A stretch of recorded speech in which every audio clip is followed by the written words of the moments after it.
हे दोस्तों, welcome to channel. आज की इस वीडियो में क्लास 10 का सामाजिक विज्ञान मतलब सोशल साइंस का सिलेबस बताऊंगा जो कि हिंदी और इंग्लिश दोनों लैंग्वेज में बताऊंगा। ओके, अगर आप इस वीडियो को ध्यान से देखें आपको अच्छी तरह समझ में कि इसमें टोटल 4 बुक्स पढ़ना है। सामाजिक विज्ञान जो क्लास 10 में है वो टोटल 4 बुक है और टोटल 4 बुक में कौन कौन सा है इसका नाम बताता हूँ। इकोनॉमिक्स है, जियोग्राफी है, पॉलिटिक्स है और हिस्ट्री है। 4 सब्जेक्ट है। इसमें 4 सामाजिक विज्ञान में 4 बुक है जो कि पढ़ना है आपको। तो सारा चीज़ सिलेबस बताऊंगा। देखिए चारों बुक। ओके, अगर आप किसी भी बोर्ड से हैं मतलब कि हिंदी मीडियम हो या फिर इंग्लिश मीडियम हो, सीबीएसई बोर्ड हो या फिर एनी अदर स्टेट बोर्ड हो, सभी के लिए सिलेबस सेम रहेगा। तो आप इस वीडियो को ध्यान से देखिए। ओके, मैं यहाँ पर हिंदी और इंग्लिश दोनों भाषाओं में बताऊँगा। ओके, अगर आप इस वीडियो को पहली बार देख रहे वीडियो प्लीज़ लाइक करिए, सब्सक्राइब करिए। चलिए बात करते हैं। सबसे पहले स्टार्ट करेंगे हम इकोनॉमिक्स जो कि बुक का नाम है आर्थिक विकास की समझ। ओके, इसमें कौन कौन से चैप्टर पढ़ना है सारा चीज़ बताऊंगा। ओके, देखिए यहाँ पर मैं एक जगह लिख दिया हूँ क्लास 10 का सिलेबस जो सोशल साइंस है, सिलेबस 25-26 का।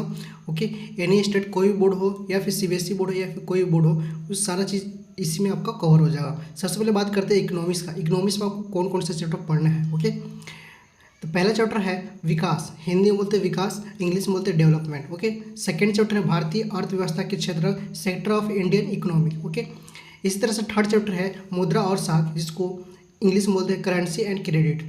फोर्थ चैप्टर है वैश्विकरण और भारतीय अर्थव्यवस्था, जिसको इंग्लिश में बोलते हैं globalisation and Indian economics. 5 chapter है उपभोक्ता अधिकार। ओके, इंग्लिश में बोलते हैं कंज्यूमर राइट्स।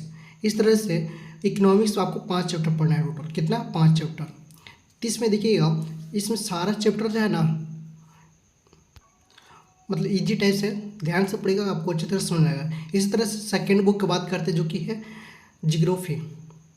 जियोग्राफी का बुक का कवर ऐसा है जो कि आप देख सकते हैं। ओके, चलिए इसमें चैप्टर का नाम स्टार्ट बताता हूँ।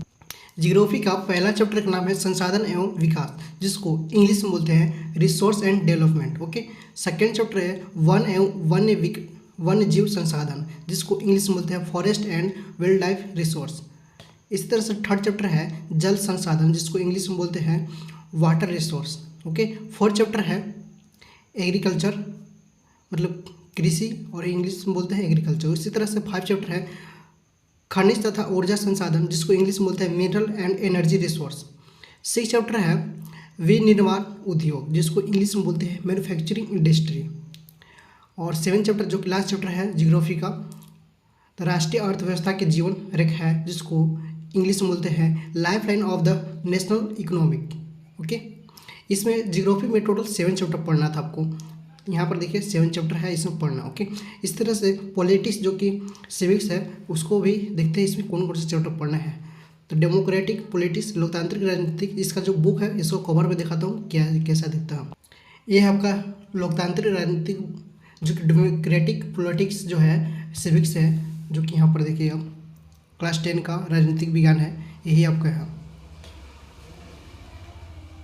इसमें जो चैप्टर पढ़ना है चलिए स्टार्ट करते हैं। इसमें कौन कौन से चैप्टर पढ़ना है। ओके, फर्स्ट चैप्टर का नाम है साता के साझेदारी, sharing of power. Second chapter है संघवाद, जिसको इंग्लिश में बोलते हैं फेडरलिज्म। थर्ड चैप्टर है लोकतंत्र और विविधता, जिसको इंग्लिश में बोलते हैं democracy and diversity. Fourth chapter है जाति धर्म और लैंगिक मसले, जिसको हिंदी इंग्लिश में बोलते हैं caste religion and gender issue. Fifth chapter है जन संघर्ष और आंदोलन, जिसको इंग्लिश में बोलते हैं people and struggle and movement. Sorry, and नहीं हो, people's struggle and movement. Six chapter है राजनीतिक दल, जिसको इंग्लिश में बोलते हैं पॉलिटिकल पार्टी। सेवन चैप्टर है लोकतंत्र के परिणाम, जिसको इंग्लिश में बोलते हैं results of democracy. Eight chapter है लोकतंत्र की चुनौतियां, जिसको इंग्लिश में बोलते हैं चैलेंज टू डेमोक्रेसी। पॉलिटिक्स का बुक में चैप्टर 8 तक पढ़ना, मतलब कि इसमें टोटल 8 चैप्टर है जिसको पढ़ना है। ओके, अब बात करते हैं हिस्ट्री का। क्लास 10 का हिस्ट्री में जो बुक कैसा है, बुक का कवर दिखाता हूँ, फिर इसके बाद चैप्टर का बताता हूँ कौन कौन से चैप्टर पढ़ना है। तो ये है आपका बुक का कवर क्लास 10 का, भारत और समकालीन विश्व 2, जो कि 2 क्यों, क्योंकि फर्स्ट आपने पढ़ लिया क्लास 9 में, वो इसी का 2 है यहाँ पर लिखा हुआ। क्लास 10 का हिस्ट्री का बुक। ओके, मतलब इतिहास का बुक है। तो ये है आपका क्लास 10 का बुक का कवर। इसमें चैप्टर कौन कौन से पढ़ा है चलिए दिखाता हूँ इसमें कौन कौन से चैप्टर पढ़ना है।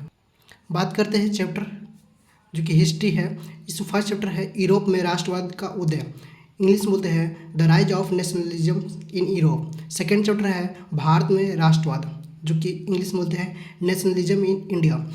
थर्ड चैप्टर है भूमंडलीकृत विश्व का बनना, जिसको इंग्लिश में बोलते हैं the making of a globalised world. Okay, इसी तरह से फोर्थ चैप्टर है औद्योगिकीकरण का युग, एरा ऑफ इंडस्ट्रियलाइजेशन। और जो कि लास्ट चैप्टर है हिस्ट्री का, चैप्टर 5 है, जो कि मुद्रण संस्कृति और आधुनिक दुनिया। टोटल इसमें 5 चैप्टर है। इसको इंग्लिश बोलते हैं printing culture and the modern world. Okay, ये आपका हिस्ट्री में टोटल 5 चैप्टर है। अब बात करते हैं कि टोटल 4 बुक्स में कितना चैप्टर पढ़ना है। क्लास 10 के सामाजिक विज्ञान जो कि 4 बुक है, इसमें टोटल अगर चारों बुक में कितना चैप्टर पढ़ना है, तो टोटल सब का चैप्टर मिला करके टोटल 25 चैप्टर पढ़ना है आपको। कुछ चैप्टर आसान है, कुछ चैप्टर थोड़ा सा लेंदी होगा, मॉडरेट हार्ड होगा। ओके, तो सारा चैप्टर आप देख सकते हैं, सारा चैप्टर ध्यान से पढ़िएगा। अगर आपका कमेंट आएगा तो मैं इसका जो बुक है NCERT का हिंदी में इसका मैं पूरी तरह से एक्सप्लेन कर दूंगा। तो ज़्यादा से ज़्यादा कमेंट करिएगा, चैनल को सब्सक्राइब करिएगा, तभी मैं इसका वीडियो बनाऊंगा। ओके, वीडियो अगर अच्छा लगा तो वीडियो प्लीज़ लाइक करके सब्सक्राइब करें, अपने दोस्तों के ज़्यादा शेयर करें, क्योंकि और भी ऐसा इन्फॉर्मेशन वीडियो आपको मिलता रहेगा। मिलते हैं नेक्स्ट वीडियो, तब तक thanks for watching this video. और कोई भी एनी टॉपिक्स को चाहिए आपको वीडियो तो कमेंट करिए। ओके।